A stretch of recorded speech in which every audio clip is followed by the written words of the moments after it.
Hey everybody, I am David Downing, the CEO for Fireside Services, and I just want to say hello to all of our donors, supporters, and partners out there. And I wanted to take this opportunity today to introduce you to our new Chief Operations Officer, Jackie Bowie. Jackie is actually not new to YES. She has been with us for quite some time. And I just wanted to take this opportunity to have an opportunity for you to meet her and ask her some questions, to share some things about herself. So that's what we're going to do today. So Jackie, thank you for being here. Absolutely. Appreciate that. So maybe you can tell us a little bit about your background and how you actually ended up here. Yeah, thank you, David. Again, what David was saying, my name is Jackie Bowie. I work for Fireside Services as a COO, and I've been here since 1995. Started right after my bachelor at UW in the social work, and so I started with working here part-time as a violence prevention in a community-based department, and then from there here I am. But it's all started, my family came to the United States in 1980, and we came as a refugee in the second wave boat. If you Google it, second wave boat, it's a second wave, and that's when a lot of South Asia people coming to America, and that's how they came to America, and so my story is similar to other stories that in the second wave boat for that, but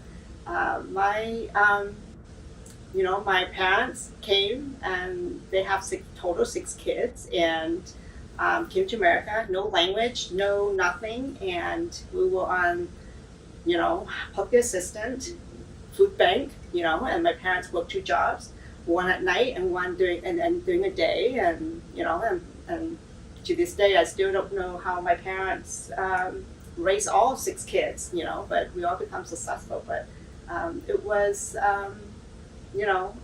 a journey from Vietnam, and as a refugee, as a second wave boat, come to America, stay in the refugee camp, and then came to America. So that's my journey where we are now. So, and part of that, my parents, wanting to have a better opportunity, and back then we didn't know what that means. We just went along with my parents, and here we are. Yeah.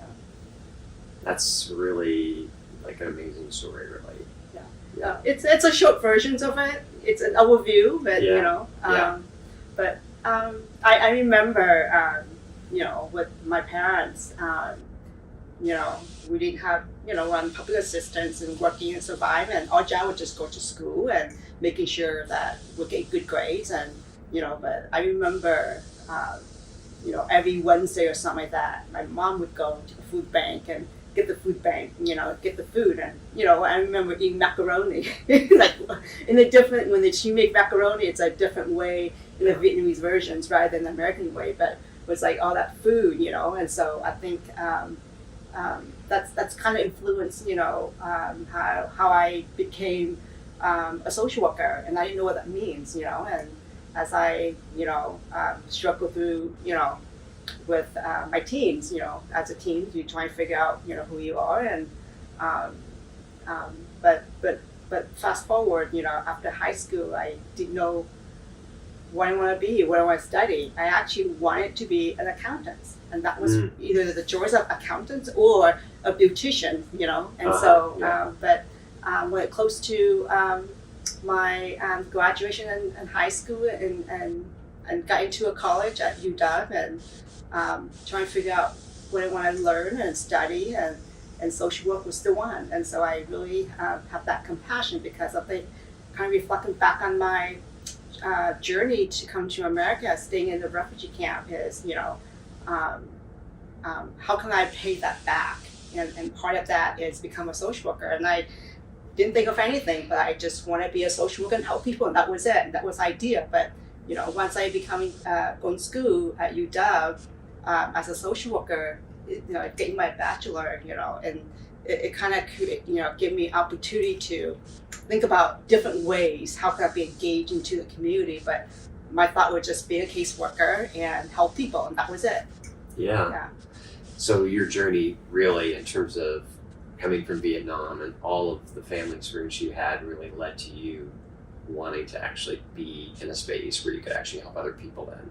Absolutely, Yeah. yeah. And I think also back then too, it's like the community, because we live in Redmond, and so there weren't any like social service helping the families, and so I remember it was just a food bank that was it, but there wasn't any services. And like I mentioned earlier, I did struggle during my teens years, and didn't have that services, and so I think that being in this space right now, it's like paying it back. Like, how can I create more opportunities for other youth, that didn't have to struggle what I had to struggle when I was a teen. So That's awesome. So you, lived in Redmond when you came to the U.S.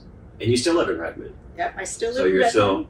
you're in our greater neighborhood here that YS serves. Absolutely. Yeah. Yeah, I did try to leave Redmond for many years during my young adult life and college life, and I thought I would move away and live in Hawaii somewhere, but I ended up coming back to Redmond, and that's where my community is as well. My parents live there, and I have 3-4 other brothers and sisters live in Redmond as well. So we're kind of very tight family and living with each other, and so it's really nice to, when holidays come up, celebrations, that's we all meet our parents, in Redmond. So we're like, Redmond is our community. Yeah. Yeah, that's awesome. Yeah. So I know, of course, you did your bachelor's degree at the University of Washington, and it's awesome how you're really driven through your own challenges and as a teenager, and that really definitely tells us how you ended up studying social work. What brought you here to YS? Well, when I graduate from school social work, I remember right before I graduate, I have to look for a job, right? And so it was a pressure of my parents, like, okay, now you're close to graduate, what now? And so looking for a job, and I just happened to apply a 20 hours position under violence prevention program, and I start with that. Meanwhile, I also work at the the domestic violence shelter in Seattle, and so working during swing shift, and then during a day working 20 hours here as well, and so and as I committed to YES working part time, and then as increasing my hours, and I let go of my swing shift job in a shelter, and then more focused working at YES. That's awesome. So you went from coming to the U.S., going through a life experience, choosing to go to the UW, looking for how you're going to get experience, had a good experience here at YES, and then kind of just grew that time here. So, of course, I know that you also went to graduate school. So why don't you tell us a little bit about that? Yeah, so as I was working at YES, there was opportunity where private donor want to sponsor BIPOC staff who want to advance in higher education, and I was one of the first candidate to apply for that, and they sponsored me basically going through my grad school, which is my MSW at UW. And what YS did was such an easy pathway for me was, rather than me applying independently to get in, YS partnered with the UW School of Social Work and support me going through the admissions, the process, and then financial as well to get my MSW. And that's why I'm still here, because of that great opportunity that YES has offered to me for that, and my commitment to YES is which I'm still here for that. That's incredible. So YS was able, through a major donor, to actually support you being able to go back to school, get your graduate degree, and what an incredible investment for us. Absolutely. To be able to have you here now, still after that investment, is just a gift to us. So thank you. Yeah, well, thank you. Yeah. So maybe folks would like to hear a little bit about your ideas about YS and the future of YS, and in this new role for you here with us, what are some of your things kind of top of mind that you see for us in the next 3 to 5 years at YS? Yeah, so we all know, right? We're kind of I don't want to say end of the pandemic, but it still is, but we did figure it out, right? As globally, with COVID. And I do believe that pandemic kind of really interfered with everybody's life. And so, and really, as this role is how do I reframing the work that we do, because we have to change the way we think, because of the pandemic, right? And it impacts everyone. So how do I reframing everything that we do with staff, with programming, and everything as a whole agency? How do we do that? And part of that is, the agency has been promoting and training the staff about trauma-informed approach, and then kind of move forward is, with the DEIB, which is diversity, equity, inclusion, and the huge part is belonging. And I think, like I said, that everyone are impacted by the pandemic and interrupted our life. And so how can we create a space for our staff to be part of the community, to create a space where they feel belonging? And I think that the word belonging kind of really going a long way with the DEI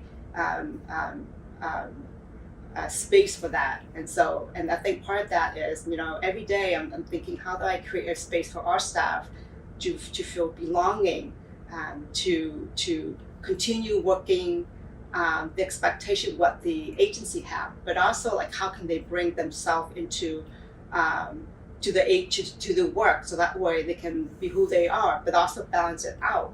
And how to do that is, how do we create a space for our staff to feel to be part of the decision making as well, transparency and honesty and respect who they are. Yeah, I think the last 3 years have really impacted everybody in such a significant way, in ways that everybody pretty much watching this video probably understands they've all been impacted in some way. And of course, the challenge we have is that we're still under healthcare mandates here, so we're a little bit tighter than what the rest of the world is out there, but the psychological impact has been really significant across the world, locally, and it definitely has for us here. And you're right, thinking about how we best support, our staff here is a really important aspect of really important focus of work and things that we've done, and really you're continuing to really think about that. And I appreciate you thinking about that's really important. In terms of things such as programming, what do you have thinking about programming in the next few years in OIS? I think that it's important to start with is response to what are the community needs, what are the client needs, to start with that, and as well, looking at is how do we support our staff to respond to the client needs for that. And we've been talking currently about how can we create opportunities for both the community, the client needs, and as well our staff as well, so that way it's all balanced out. And so we've been talking about having these different ways for our staff to engage with our client for that as well, different ways for our client to receive from a short-term intervention into long-term. And maybe sometimes the different opportunities, like a menu where client may not need a long-term counseling, but just maybe a skilled group. And so we've been curating creative ways, like a menu, so that way both our staff and our clients have this opportunity for engagement. So that way, we want everyone to be successful with, different pathway for caring for our client as well as the services. So trying to think about how it is that we can expand and help more people, young people, children, youth, and the families, but knowing that the need is so great at this point. I mean, anybody out there probably understands we're really in this child and youth mental health crisis right now, and being flexible and creating programming that reaches people in a more kind of wider way, so there's more options, and it's not just about getting a therapist and working one-on-one, but there's opportunities through other group ways that folks may be able to be reached and get that kind of support and help, so that we expand the number of people that we help more readily Right. by being creative and trying new ideas and new models of working people. That's great. Yeah.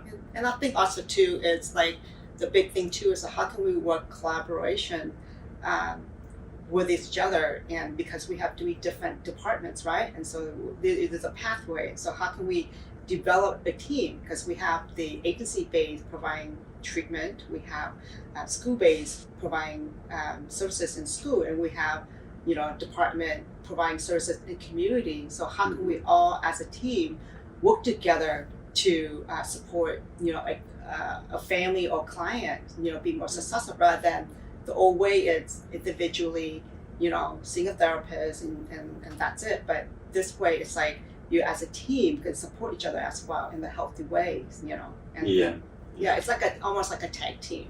Yeah.